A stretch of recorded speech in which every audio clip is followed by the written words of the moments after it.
অনিবার্য কিছু কারণের জন্য প্রশ্নোত্তর পর্বের এই এপিসোডটা ইউটিউবে আসতে একটু সময় লাগল বটে, কিন্তু উদ্বিগ্ন হওয়ার কোনো কারণ নেই। আপনাদের প্রশ্ন এবং পূজনীয় মহারাজের উত্তর নিয়ে এই এপিসোডগুলো আগামী দিনে আবার আসতে থাকবে।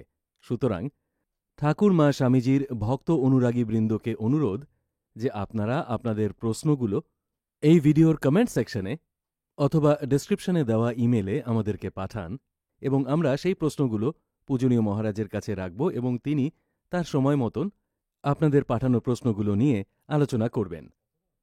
শ্রী শ্রী মায়ের নাম নিয়ে শুরু করছি আজকের এপিসোড প্রশ্নোত্তর পর্বের। সঙ্গে রয়েছেন পূজনীয় স্বামী দুর্গানাথানন্দজি মহারাজ, সেক্রেটারি রামকৃষ্ণ মিশন কল্যাণী।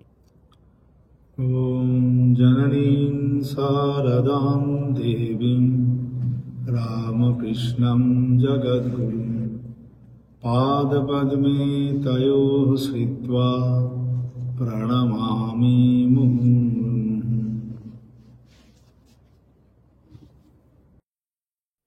প্রণাম মহারাজ। মহারাজ, এক ভক্ত লিখছেন যে শ্রীরামকৃষ্ণ কথামৃতে ঠাকুর ধোপাবাড়ির কাপড়ের কথা বলেছেন এবং তার সাথে তিনি মনের তুলনা করেছেন। যে রঙে ছোপানো হবে মনও সেই রঙে রঞ্জিত হবে। এই বিষয়টা যদি একটু আলোচনা করেন। এইসব প্রশ্নের কথা শুনলেই একটি কথা আগে প্রথম মনে পড়ে যায়, যেটি হলো আমরা শুনেছি স্বামী শঙ্করানন্দজি মহারাজ ছিলেন আমাদের রামকৃষ্ণ সংঘের 7ম সংঘাধ্যক্ষ। তো তাকে কেউ একজন এসে কিছু প্রশ্ন নিয়ে এসেছিলেন তার কাছে। এসে মহারাজকে বললেন, মহারাজ আমার কয়েকটি প্রশ্ন আছে, আমি একটু আপনার কাছে উত্তর জানতে চাই, যদি দয়া করে একটু পরিষ্কার করে দেন তাহলে খুব ভালো হবে। তো শঙ্করানন্দজি মহারাজ ছিলেন খুব গম্ভীর প্রকৃতির মানুষ। তিনি চুপচাপ তার দিকে তাকালেন, দিয়ে বলছেন, কথামৃত পড়া হয়? হ্যাঁ মহারাজ, পড়ি মহারাজ। বেশ, কথামৃত যদি পড়া হয় ওইখানেই তোমার সব প্রশ্নের উত্তর পেয়ে যাবে। এমন কোনো প্রশ্ন নেই যার উত্তর কথামৃতে নেই। আর যদি কথামৃতে তোমার প্রশ্নের উত্তর না পাও, আমার কাছেও পাবে না। বলে মহারাজ ব্যাস আর কিছু বললেন না। তো এই কথামৃতের মধ্যেই ঠাকুরের সমস্ত প্রশ্নের উত্তর দেওয়া আছে। কিন্তু এই যে আমরা কথামৃতের কথাও অনেক সময় বুঝতে পারি না, সেটা কেন? এটাও একটা প্রশ্ন। এই প্রশ্নের উত্তর কথামৃতেই দেওয়া রয়েছে। সেখানে ঠাকুর বলছেন যে সব সময় ধারণা হয় না, আমাদের ধারণা হয় না। সেই জন্য আমরা অনেক কথা তো পড়ি বা শুনি, কিন্তু বুঝতে পারি না, মানে ঠিক ধারণা হচ্ছে না, বুঝতে পারছি না। সময়ে তাঁর কৃপায় ধারণা হয়ে যায়। যখন আমরা ওই কথামৃত বারবার বারবার পড়ব, তখন আপনি আপনি কিন্তু মনের মধ্যে সেটি অর্থ খুঁজে পাওয়া যাবে, জানতে পারা যাবে।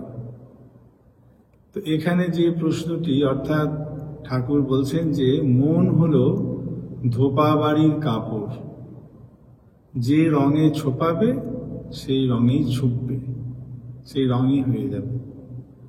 অর্থাৎ আমাদের মন, আমাদের মানে এখানে সাধারণ মানুষের, আমাদের মতো প্রত্যেকেরই সাধারণ মানুষের মন ঠিক এই ধোপাবাড়ির কাপড়ের মতো। অর্থাৎ যে রঙে মানে যে সঙ্গে থাকবে, যে সঙ্গে থাকবে সেরকম বা সঙ্গ দোষে সেরকমই হয়ে যাবে। যদি ঠাকুর বলে দিয়েছেন সৎ প্রসঙ্গে ফেলে রাখো, তো সেরকম ভাব তৈরি হবে। অসৎ সঙ্গে ফেলে রাখো, তো সেই রকম ভাব হবে, অসৎ হয়ে যাবে। সৎসঙ্গে থাকলে সৎ হবে, অসৎ সঙ্গে ফেলে রাখলে অসৎ হবে। তো আমাদের মন এইরকম ভাব, অর্থাৎ কাঁচা মন। তো অর্থাৎ আমাদের মনকে, ওই যে আমরা ছোটবেলায় একটি কথা শুনতাম মায়েদের কাছে, বলতেন সৎসঙ্গে স্বর্গবাস, অসৎসঙ্গে নরকবাস।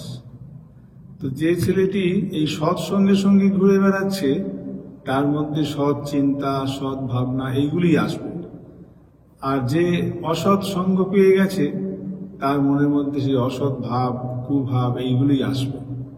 এটা স্বাভাবিক। আর ঠিক এমনই যে ওই রকম সঙ্গই জুটে যায়, তার প্রকৃতি যেমন সেই অনুযায়ী অনেক সময়তে। তো এখানে ঠিক তাই ঠাকুর যা বলছেন যে ওই যে রঙে ছোপাবে মানে যে সঙ্গে রাখবে সেই রঙেই ছুপবে, মানে সেই রকমই সঙ্গ হবে, সেরকমই মনের গঠন তৈরি হবে। যদি আমি মন্দিরে যাচ্ছি, ভালো ভালো লোকের সঙ্গে সঙ্গ করছি, তাহলে পরে আমার মধ্যেও সেই ভালো গুণগুলো আসবে। এই প্রসঙ্গে আরেকটি ঠাকুরের কথা আছে, কথামিততেই আছে, যে যাকে চিন্তা করে সে তার সত্তা পায়। আমি যদি এরকম ভাব ঈশ্বর চিন্তা করি বা ভালো লোকের চিন্তা করি, তাহলে তার স্বরূপটা, তার তিনি যেমন সেরকম ভাবে আমার মধ্যেও আসবে। এটি আমরা দেখতেই পাই, এটা তো প্রত্যেক ক্ষেত্রেই দেখতে পাওয়া যায়, খুব বাস্তব এটা। তো সেই জন্যই আবার ঠাকুর আবার এক জায়গায় পরে বলেছেন, কথামিততেই রয়েছে, যে যখন আবার মনটি তৈরি হয়ে যাবে, যখন মন তৈরি হয়ে যাবে, তখন তার কথা আলাদা। তখন আর অন্য কিছু বললেও সেটি আর গ্রহণ হবে না, বিচার করে সেটা ত্যাগ হয়ে যাবে। ঠাকুর নিজে বলছেন যে ওই জন্য সাধু সঙ্গের দরকার। সাধু সঙ্গ কেন? না, সাধু সঙ্গে থাকলে আমাদের, সাধু সঙ্গ মানে কি হবে, তাতে বিবেক জাগ্রত হবে, কোনটা সৎ কোনটা অসৎ, কোনটা নিত্য কোনটা অনিত্য, এই বোধ জাগ্রত হবে। সেই জন্যই এই সঙ্গে থাকতে বলছে। অর্থাৎ এই সৎসঙ্গে থাকলে এই সৎসঙ্গের রঙে ছুপবে নিজের মনটা, এই আর কি ঠাকুরের কথার অর্থ। মহারাজ, পরবর্তী প্রশ্ন এই আগের ভক্তেরই পাঠানো। তিনি জিজ্ঞাসা করছেন চৈতন্য মহাপ্রভুর কথা। তিনি স্থূলদেহ, সূক্ষ্ম শরীর এবং কারণ শরীরের কথা নিয়ে জিজ্ঞাসা করছেন। তিনি বলছেন চৈতন্য মহাপ্রভু সূক্ষ্ম শরীরে হরিনাম সংকীর্তন করছেন, উন্মত্ত অবস্থায় রয়েছেন, এটা কি করে সম্ভব? স্থূলদেহ ব্যবহার করে তিনি উন্মত্ত হয়ে রয়েছেন, অথচ তিনি সূক্ষ্ম শরীরে এই নাম সংকীর্তন করছেন, এটা কিভাবে? কথামিততেই রয়েছে, শ্রী শ্রী ঠাকুর বলছেন যে আমাদের তিনটি শরীরের কথা বলছেন, স্থূল শরীর, সূক্ষ্ম শরীর, কারণ শরীর, আরেকটি আছে মহাকারণ। তো এখানে এই যে শরীর, অর্থাৎ স্থূল শরীর বলতে আমরা যে ঘোরাফেরা করছি, কথা বলছি, খাচ্ছি যাচ্ছি, জাগ্রত অবস্থায় যে আমাদের ক্রিয়া, এটি স্থূল শরীরের ক্রিয়া। আর যখন আমরা ঘুমিয়ে পড়ছি, শুয়ে পড়ছি, অথচ স্বপ্ন দেখছি, সেই সময় তো মনে হয় না যে আমি স্বপ্ন দেখছি। সেই সময় মনে হচ্ছে আমরা একদম ঠিক যেমন ভাব জাগ্রত অবস্থায় মনে হয় আমি যা যেসব করছি ঠিক বাস্তবিক। স্বপ্নের ক্ষেত্রে তখন স্বপ্নাবস্থাতেও মনে হয় যে সেটি বাস্তবিকভাবেই করছি। তো এই স্বপ্নাবস্থা হলো তখন এই স্থূল শরীরটি ইনঅ্যাক্টিভ, কিছু করছে না, সে তো বিছানায় শুয়ে আছে, অথচ সে দেখছে আমি অমুক জায়গায় গেছি, অমুকের সঙ্গে কথা বলছি, বা এটা সেটা করছি, বিভিন্ন রকমের কাজ, সব রকমই যেমন জাগ্রত অবস্থায় করে, ঠিক তেমন ঘুমিয়েই স্বপ্নাবস্থাতে চলছে। ওটা হলো সূক্ষ্ম শরীরের কাজ, ওটা সূক্ষ্ম শরীরের। এরপর যখন ডিপ স্লিপ হয় আমাদের, অর্থাৎ একদম কোনো স্বপ্ন নেই, কিছু নেই, একদম ডিপ স্লিপ, খুব কম সময়ের জন্যই হয়, সেটাকে বলা হয় সুষুপ্তি অবস্থা, মানে সুষুপ্তিতে চলে যায়। এই সুষুপ্তি অবস্থাতে তখন কারণ শরীরে চলে যায় আমাদের, তখন সূক্ষ্ম শরীরটাও কাজ করছে না, সূক্ষ্ম শরীরটা তখন অ্যাক্টিভ, তখন কেবল আমি বোধটুকু একটু আছে। তাও সেটা থাকে কিরকম ভাব, যখন ওই কারণ শরীর থেকে আমরা আবার ফিরে আসি স্থূল শরীরে, অর্থাৎ ঘুমটা ভেঙে গেল, ভেঙে গিয়ে আবার হয়তো স্বপ্নাবস্থা থেকে আবার হয়তো ওই জাগ্রত অবস্থায় ঘুম ভেঙে গেল, উঠে বললাম, তখন আমাদের মনে হয় যে বাহ, দারুণ ঘুমলাম, মানে খুব একটা স্যাটিসফাইড, খুব সুন্দর ঘুমিয়েছি। তাহলে ওই যে সুষুপ্তি অবস্থার এক্সপিরিয়েন্সটা হলো যে খুব সুন্দর ঘুমিয়েছি, ওইটা হলো কারণ শরীরের। আর যেটি ঠাকুর বলছেন যে মহাপ্রভুর কথা, অর্থাৎ যে তিনি যখন এখানে তিনটি অবস্থার কথা বলছেন, ঠাকুর বলছেন যে বাহ্যোদ্দশা, অন্তর্বাহ্যোদ্দশা আর অন্তর্দশা। অর্থাৎ এটি আরেকটু অন্যরকম, এই স্থূল সূক্ষ্ম কারণ শরীরের কথা নয়, এর সঙ্গে এটা মেলালে চলবে না। অর্থাৎ যখন বাহ্যোদ্দশা থাকে মানে এই স্থূল, ঠিক আছে, এরপর অন্তর্বাহ্যোদ্দশা যখন থাকে সেটি কিন্তু এই স্বপ্নাবস্থার সঙ্গে মিলবে না। আরেকটি, এটাকে বুঝতে গেলে আরেকটি জিনিস ভাবতে হবে যে আমাদের যে মন, একটা হলো কনসাস লেভেল আর একটা হচ্ছে সাবকনসাস লেভেল। যখন আমরা স্বপ্ন দেখি তখন কিন্তু মনটাই সাবকনসাসে থাকে, আর যখন এখানে অর্ধবাহ্যোদ্দশা বলা হচ্ছে মানে অন্তর্দশার দিকে যাচ্ছে, তখন মনটা আপনি নিজে কনসাসলি একটা বিষয়ে চিন্তা করতে করতে তিনি ভাবুক হয়ে যাচ্ছেন, সেটা অর্ধবাহ্যোদ্দশা। তারপরে অন্তর্দশা থেকে কি হচ্ছে, তাকে চিন্তা করতে করতে তাই হয়ে যাচ্ছে, অর্থাৎ সেখানে স্থূল শরীরে কোনো কাজ করছেন না। এটা একটা সুপার কনসাস লেভেল বলতে পারি আমরা। তো সেই জন্য যখন সবটাই কিন্তু তার জাগ্রত অবস্থায় ঘটনা, তিনি ঘুমিয়ে করছেন না, স্বপ্নাবস্থার নয়, তিনি জেগেই আছেন, এই জাগ্রত অবস্থার মধ্যেই তিনি যাচ্ছেন। একটা বাহ্যোদ্দশা মানে পুরোপুরি তিনি কনসাস মুডে আছেন। আর যখন অর্ধবাহ্যোদ্দশা মানে খানিকটা কনসাস, খানিকটা যে বিষয়ে চিন্তা করছেন সেখানে মনটা হয়ে আছে। আমরা অনেক সময় দেখবেন যে ঠাকুর নিজে উদাহরণও দিয়েছেন, একটা কাজ করছি, কাজ করতে করতে কেউ কোনো প্রশ্ন করছে, হ্যাঁ, মানে কি প্রশ্নটা করছে অতটা গুরুত্ব দিয়ে শুনছি না, একটা মোটামুটি কিছু ও বলছে, সেটার একটা জাস্ট কিছু উত্তর না জেনেই না শুনেই একটা জাস্ট ছোট করে ধর, মানে আমার মনটা পড়েছে একদিকে বেশি, সেই জন্য ওকে হয়তো বলছি এই এখন বেশি পড়াস না, আমি এখন ওটাই কাজে আছি, মানে একদম সেটাতে বিভোর হয়ে ওটাই কিছু করছি। তখন অল্প মাঝে মাঝে একটুখানি ওর কথা বলছে না বলে খুব সামান্য একটুখানি কিছু উত্তর দিচ্ছে, আর একটা সময় একদম সেই কাজে এমন ভাবে ডুবে গেছি তার কথাটাই শুনতে পাচ্ছি না, এমন হয়। এটা জাস্ট আমাদের ব্যবহারিক দিকে বললাম, কিন্তু যখন সে ওই ঈশ্বরের চিন্তা করছেন বা তার স্বরূপের চিন্তায় যখন ডুবে যাচ্ছেন, সেক্ষেত্রে আরো অনেক ডিপ।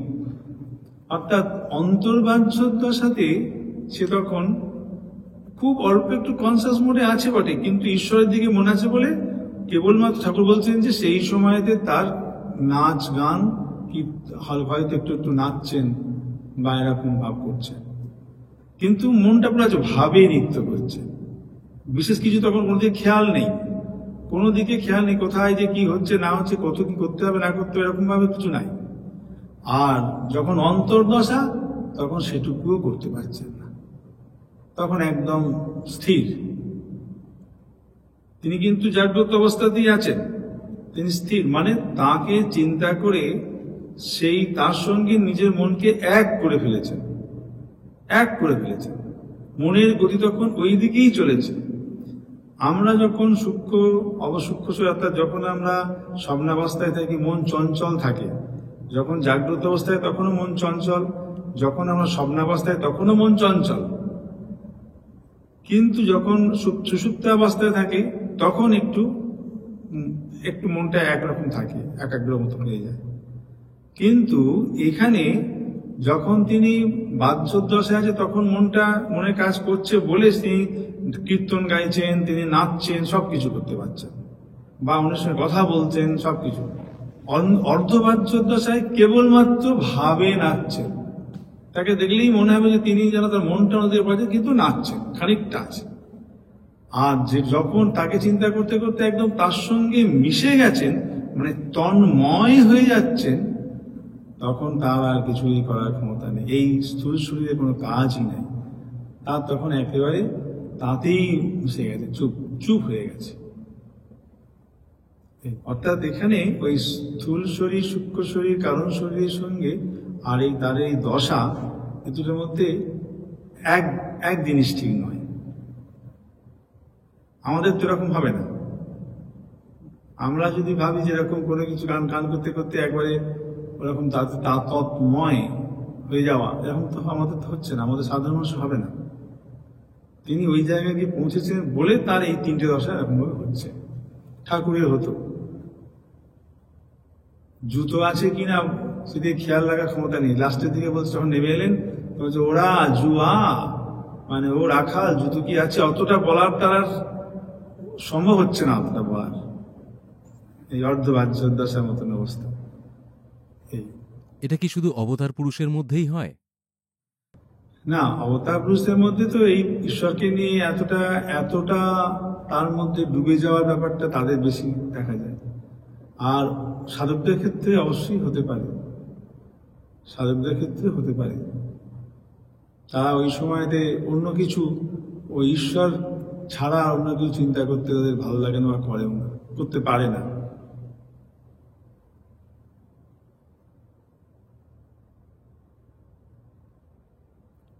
আমরা যেমন অন্য কিছু চিন্তা অনেক রকম, এই সারা জগৎ মানে জাগ্রত অবস্থায় যেসব চিন্তা সকল আসে, স্বপ্নাবস্থাতেও সেই সব চিন্তাগুলো আসে, সব রকম আসতে পারে, কিন্তু তাদের ওই অবস্থায় অর্ধবাহ্য দশায় ওই ভগবানের উপরেই রেখে দিয়ে তারই নাম গুণগানের কিছু অংশটা করতে পারছে, একটু তার নামে নাচছে, শুধু ওইটুকুই, তাকে ছাড়া কিছু ভাবতেই পারছে না, তাকে ছাড়া আর কিছু ভাবতেই পারছে না।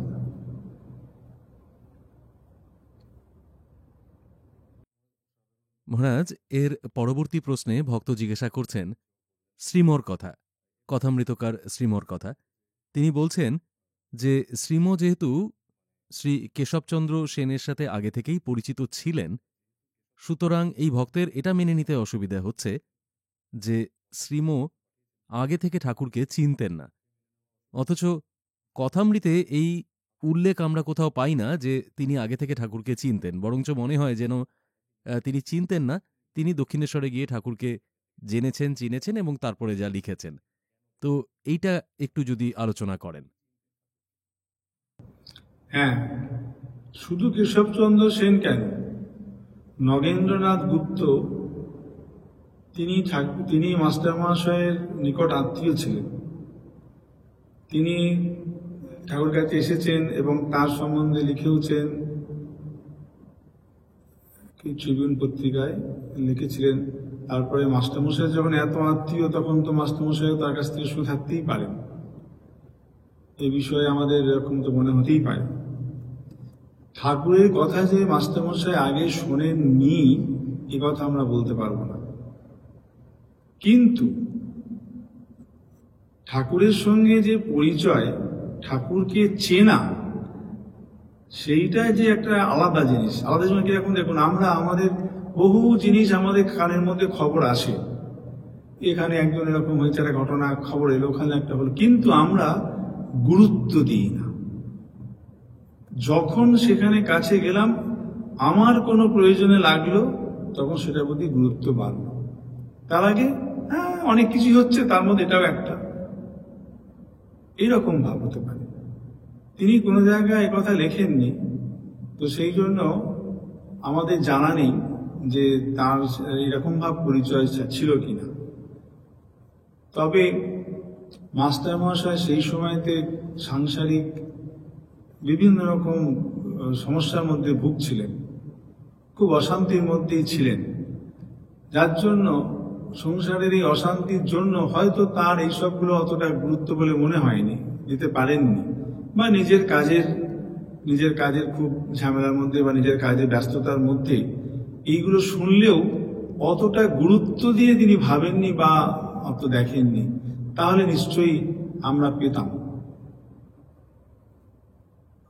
আমাদের এই শ্রীরামকৃষ্ণ বিবেকানন্দ ভাবধারার বড় গবেষক স্বামী প্রভানন্দজি মহারাজ যে কথা তিনি লিখেছেন, তিনি নিজেই বলছেন যে মাস্টার মশাই বেশ কতগুলো জায়গায় উনি এরকম ভাবে পয়েন্ট করে দেখিয়ে বলছেন যে এগুলো বুঝতে পারা যায় না মাস্টার মশাই এমনটি বললেন কি করে।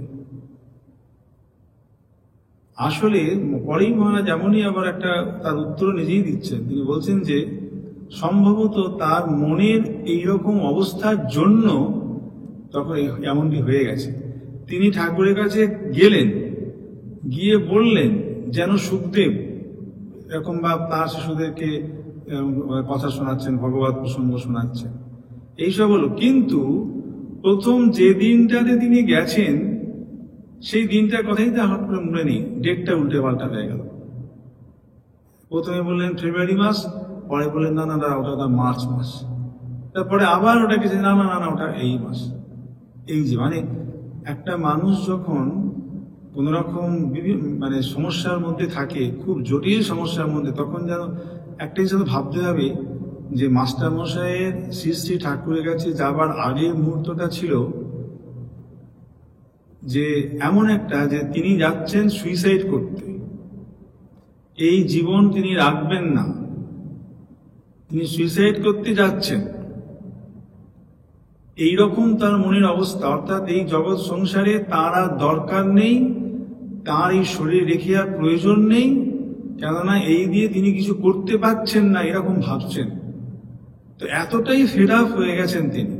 সেই রকম পরিস্থিতিতে ঠাকুরের কাছে গিয়ে যখন পড়লেন এবং গিয়ে যেন একটা আশ্রয় পেলেন মনে হলো, তখন যে গুরুত্ব, আর আগে তিনি যখন এই অশান্তির মধ্যেই, তারপরে নিজের স্কুলে মাস্টারি করা বা ইত্যাদি এইসবগুলোর মধ্যে যখন ছিলেন ব্যস্ততার মধ্যে, তখন কোনো একটা পত্রিকায় কি বেরিয়েছে বা এরকম দক্ষিণেশ্বর এরকম ভাবে এসেছেন অমুক তমুক ইত্যাদি, এরকম কত কত সব আসে যায়, এরকম হয়, এও নিশ্চয়ই তাদেরই মতন একজন কেউ হবে, এরকম ভাবাটা অস্বাভাবিক নয়।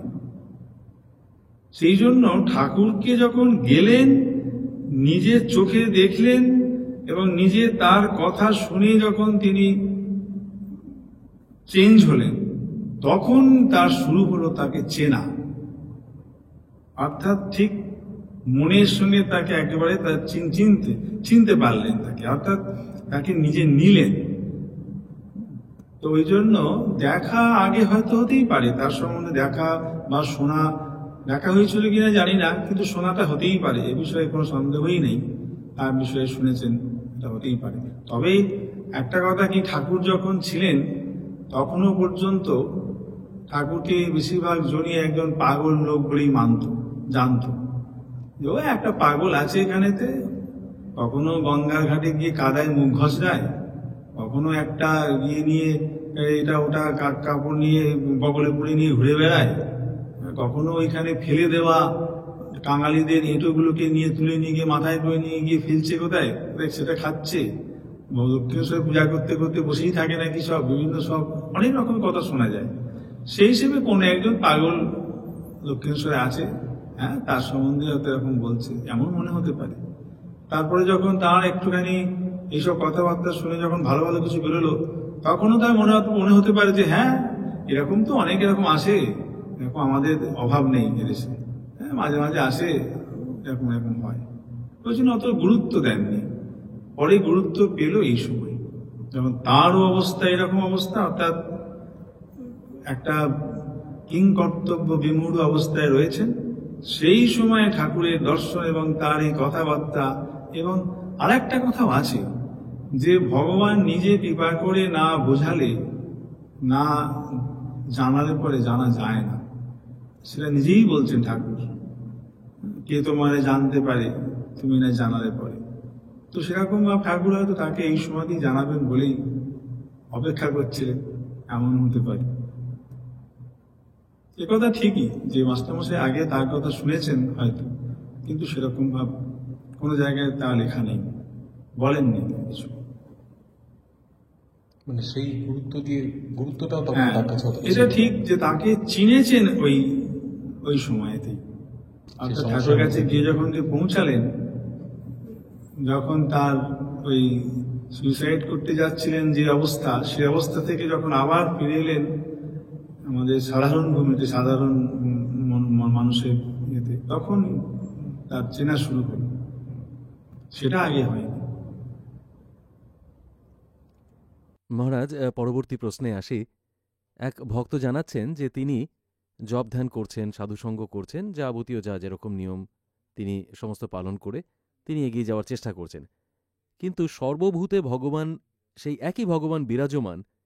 তাহলে দুর্জন ব্যক্তির মধ্যেও সেই একই ভগবান বিরাজমান, এইটা তার একটু মেনে নিতে অসুবিধে হচ্ছে। এটা যদি একটু বলেন। সুরাহা কিছু করা যায়। হ্যাঁ, আমরা যতক্ষণ শরীর ভাবি নিজেদেরকে, বা মানুষকেও, এক একটা মানুষকে তার এই শরীর বা তার মন এরকম ভাবে ততক্ষণ মেনে নিতে অসুবিধা হয়।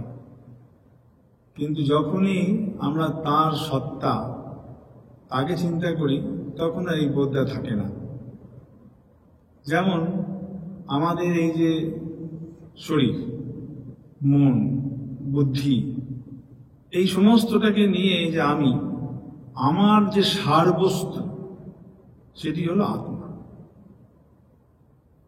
প্রত্যেকের মধ্যেই তাই।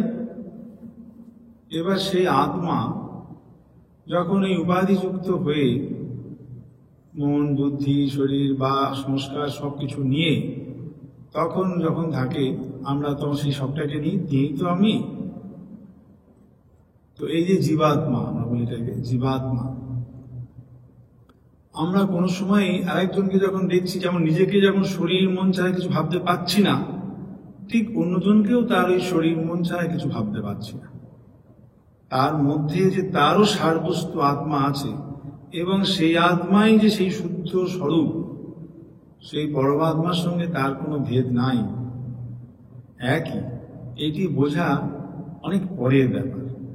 যতক্ষণ না ওই রকম ভাব বুঝতে পারছি, ততক্ষণ এই বোধগুলো এরকম ভাব আসে। তবে আমাদেরকে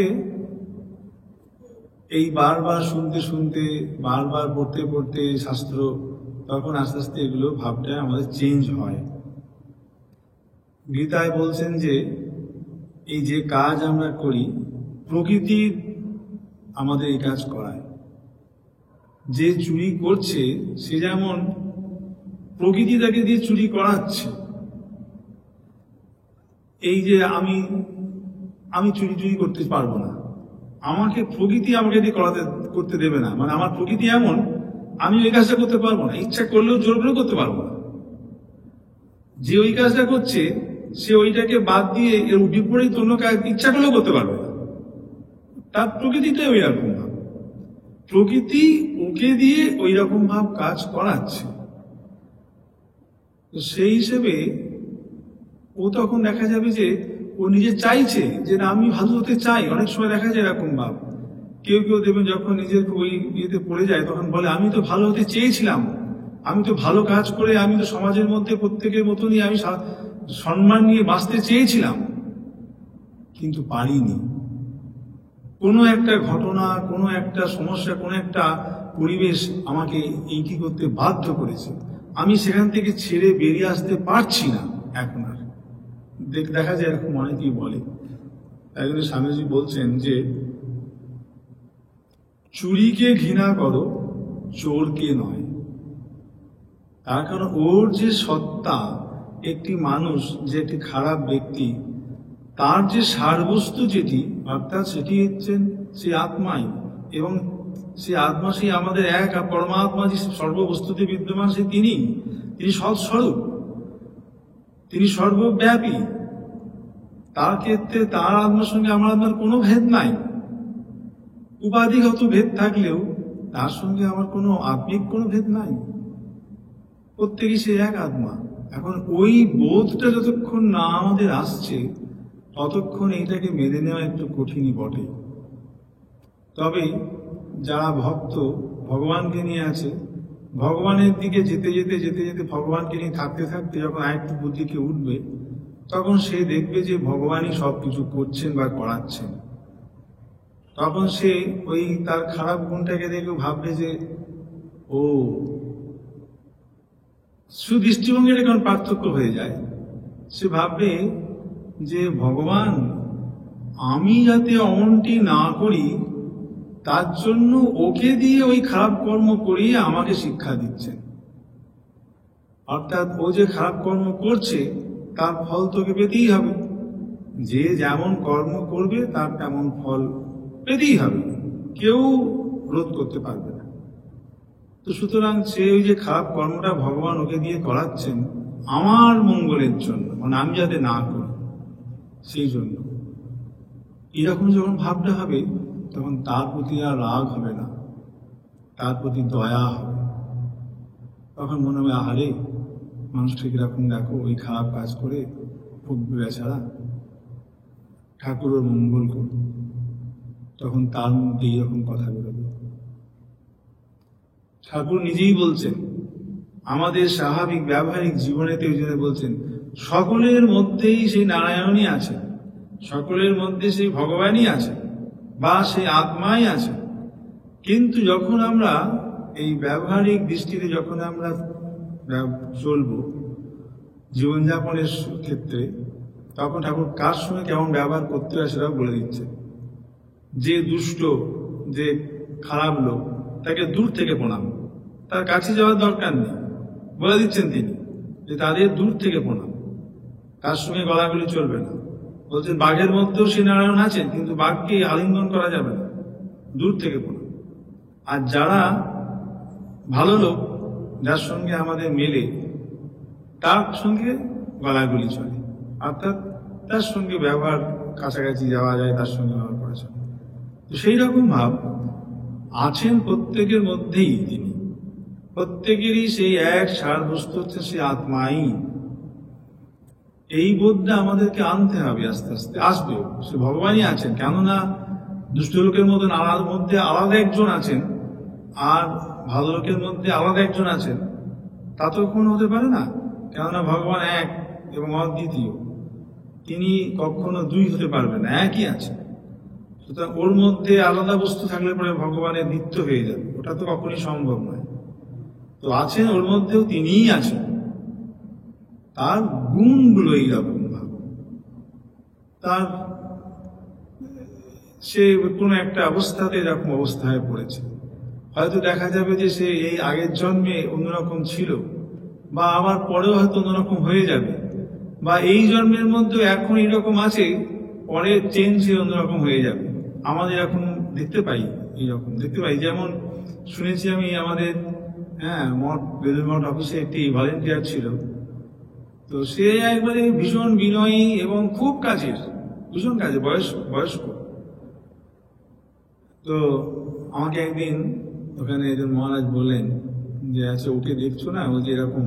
আমি একদিন বলছি যে দেখুন মহারাজ কি ভালো মানুষ, এরকম এই ভলেন্টিয়ারি করে, আর অথচ কেউ পাত্তা দেয় না, অথচ তিনি নিজেই খুব।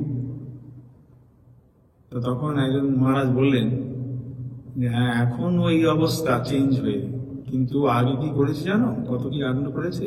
কি করেছে মহারাজ?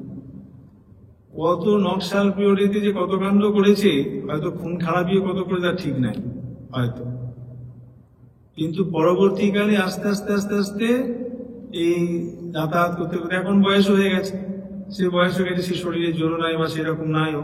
তারপর আসা যাওয়া করতে করতে, এই করতে করতে, সঙ্গ দোষে, এই ভালো সঙ্গ করতে করতে ও এরকম ভাব চেঞ্জ হয়ে গেছে।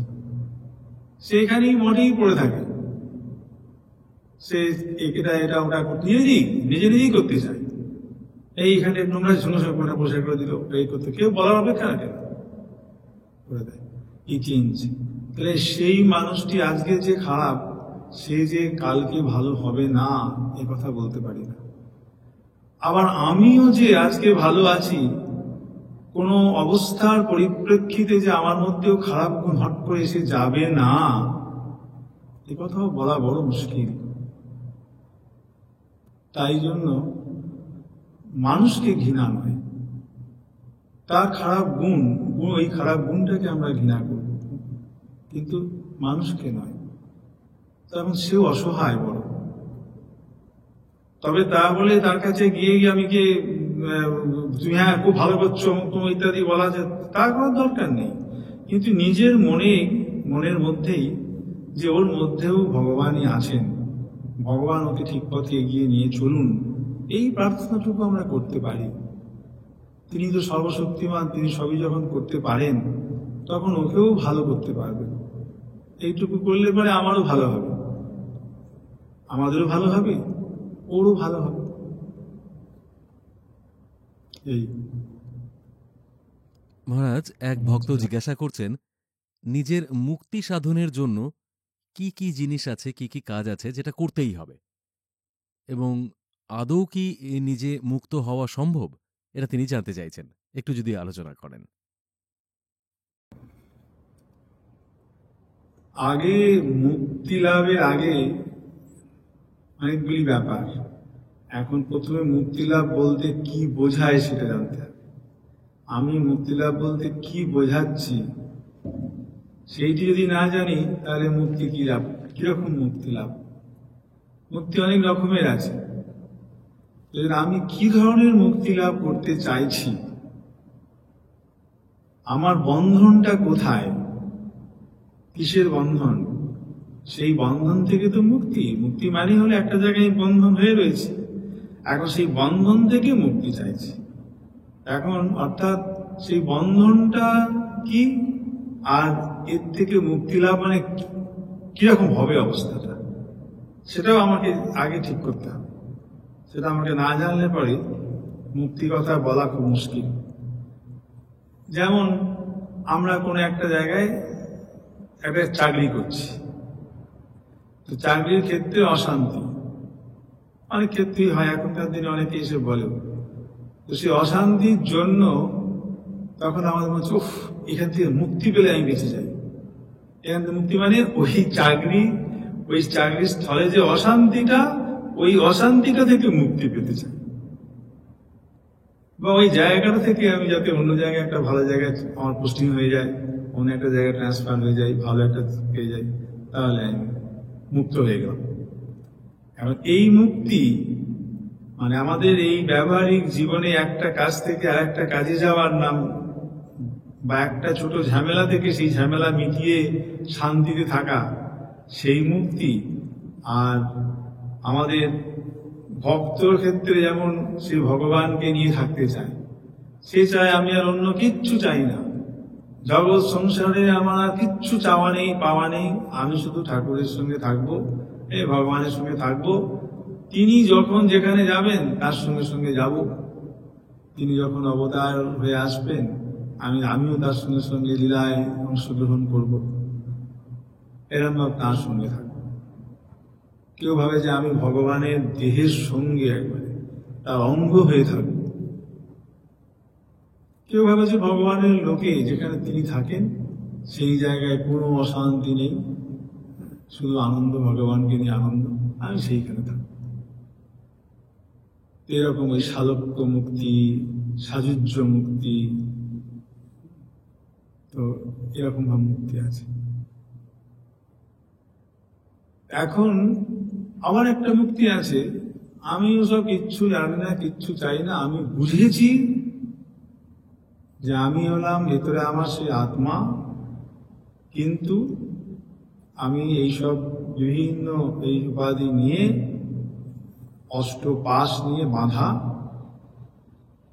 এই 3 গুণ নিয়ে, সত্য রজ তম এই 3 গুণ, তারপরে লজ্জা ঘৃণা মুখ হ্যান ত্যান, এই সমস্ত কিছু নিয়ে অষ্টপাশ, এই সবের মধ্যে দিয়ে বাঁধা আমি একজন ব্যক্তি হয়ে আছি। আমি এইসব মুক্ত হয়ে একদম আমার যেখানে অরিজিন সেখানে মিলিয়ে যেতে চাই।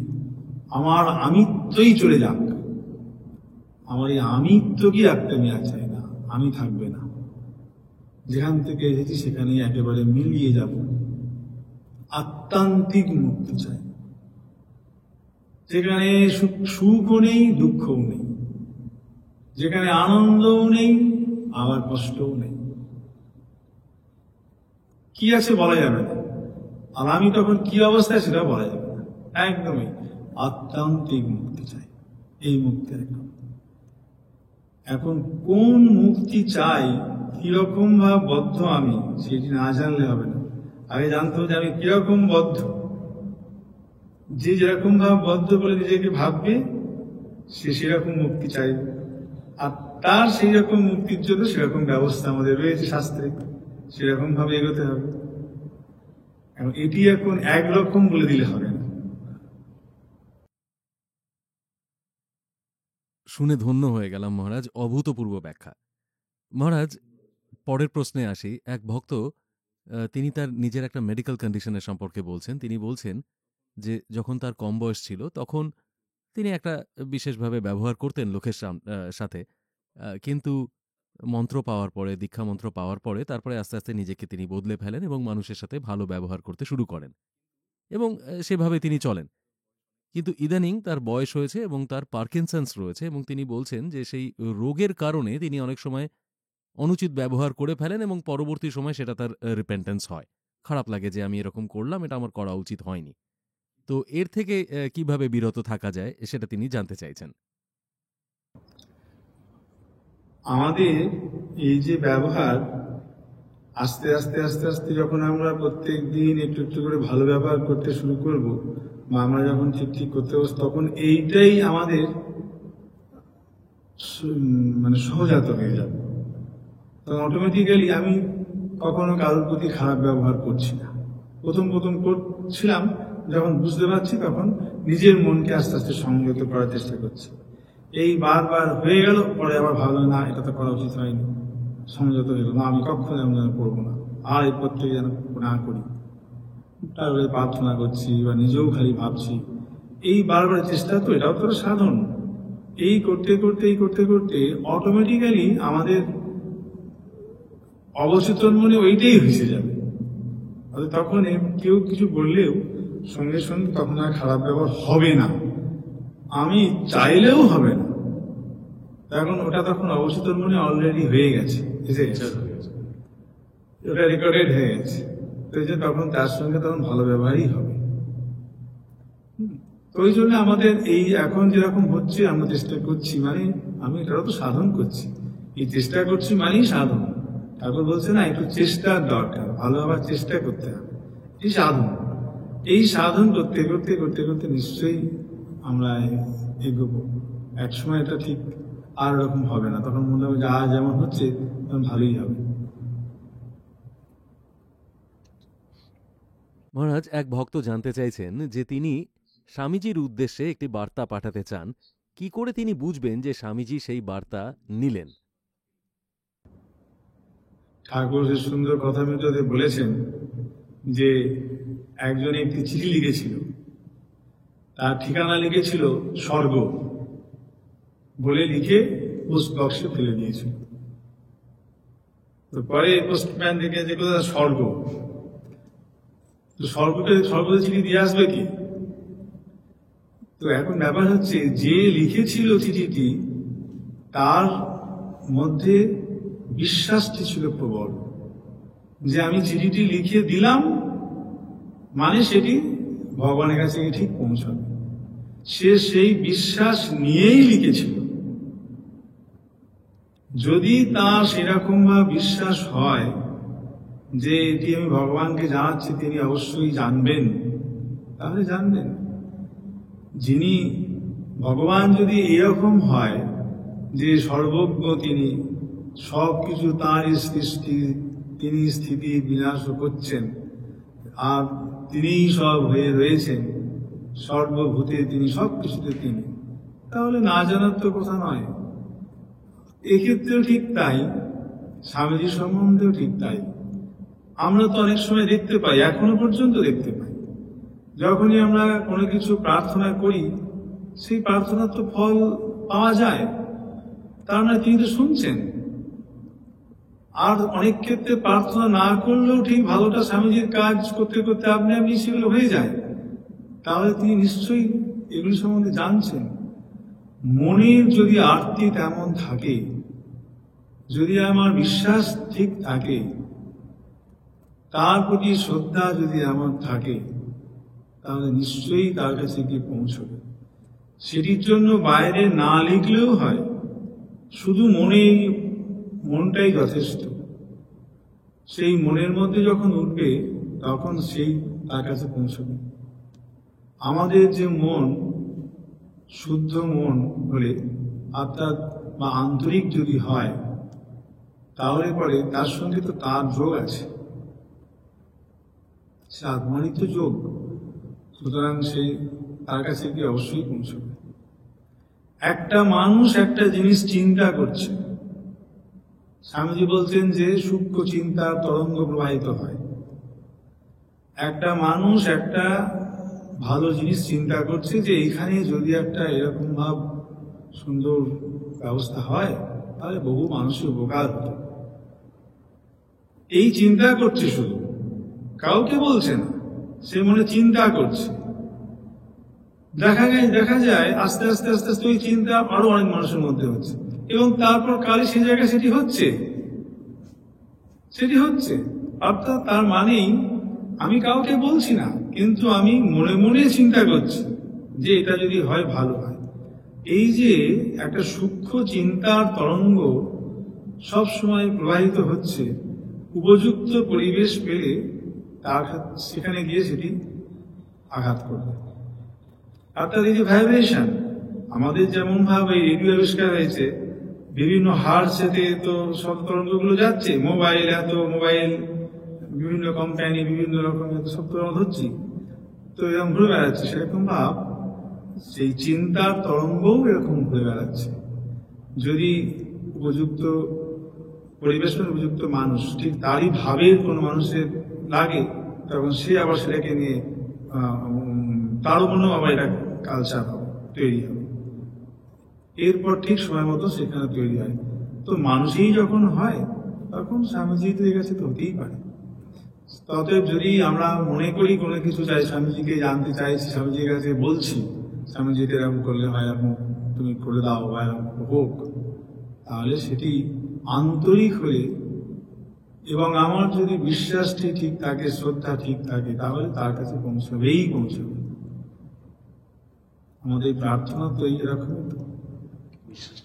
স্বামীজির কাছে প্রার্থনা করি, আমরা ঠাকুরের কাছে করছি, মায়ের কাছে প্রার্থনা করছি, এবং প্রার্থনার রেজাল্টও পাওয়া যায়, এখনো পাচ্ছি তো আমরা। সুতরাং না পাওয়ার কিছু নেই, আন্তরিক হলেই হয়। এক ভক্ত জিজ্ঞাসা করছেন যে তিনি গায়ত্রী মন্ত্র জপ করতে অভ্যস্ত।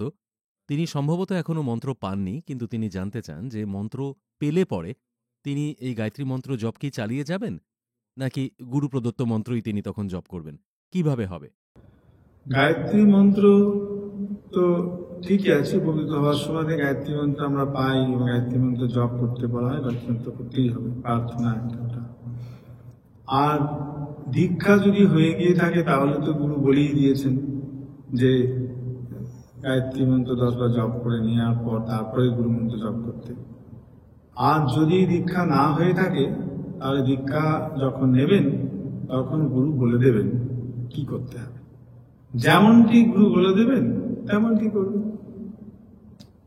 আমাদের উচিত হচ্ছে এটাই যে গুরু তিনি যেমনটি বলবেন, যার পর যেটি বলবেন ঠিক তেমনটি তারপর সেটি ওইভাবেই করতে হবে, তবেই ঠিক হবে। অতএব ওইটা চিন্তা করার কিছু নেই।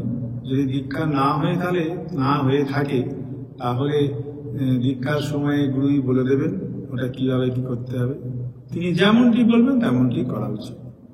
আর যদি এমন হয়ে থাকে যে দীক্ষা নেওয়া হয়ে গেছে, হয়তো বা বলেছিলেন আমি ভুলে গেছি, যদি মহারাজ থাকেন তাদের মধ্যে জিজ্ঞাসা করে নেবেন গুরুকে। আর যদি তা মনে না গুরুদেব এখন সশরীরে নেই এবং এই ক্ষেত্রে আমি কি করব, সেক্ষেত্রেও আমার বলার কথা নয়। তবু আমি সঙ্গগুরু মহারাজের সঙ্গে ছিলাম, তারা সাধারণত এমনটি বলতেন যে আগে 10 বার গায়ত্রী মন্ত্র জপ করে নিয়ে তারপর যা গুরুদেব বলে দিয়েছেন তেমন করতে।